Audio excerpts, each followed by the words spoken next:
Pemirsa, peringatan Hari Lahir Pancasila yang diperingati setiap tanggal 1 Juni menjadi momentum di tengah keberagaman suku, agama, dan budaya. Pancasila dinilai tetap menjadi pemersatu bangsa sekaligus pedoman dalam kehidupan bermasyarakat, berbangsa, dan bernegara. Peringatan Hari Lahir Pancasila yang diperingati setiap tanggal 1 Juni menjadi momentum penting bagi seluruh masyarakat Indonesia untuk kembali meresapi, memahami, dan mengamalkan nilai-nilai yang terkandung dalam 5 sila Pancasila sebagai dasar negara dan pedoman kehidupan berbangsa serta bernegara.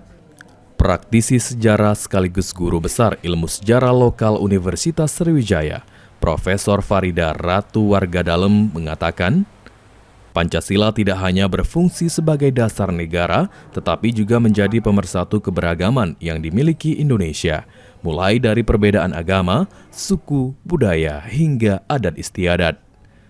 Menurutnya, setiap sila yang terkandung dalam Pancasila harus dipahami dan diterapkan oleh seluruh warga negara. Dengan demikian, cita-cita bangsa untuk mewujudkan kesejahteraan, kemakmuran, dan keadilan sosial bagi seluruh rakyat Indonesia dapat terus diwujudkan, sebagaimana yang dicita-citakan para pendiri bangsa sejak 80 tahun lalu. Pancasila itu secara tekstual, dia sempurna, bagus banget ya.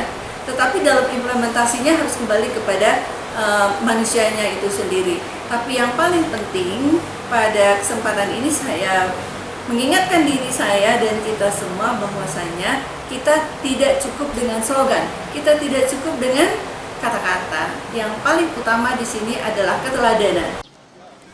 Profesor Farida menambahkan, apabila salah satu sila dalam Pancasila tidak diterapkan dalam kehidupan bermasyarakat, berbangsa, dan bernegara, maka dapat memunculkan paham-paham yang bertentangan dengan nilai-nilai Pancasila.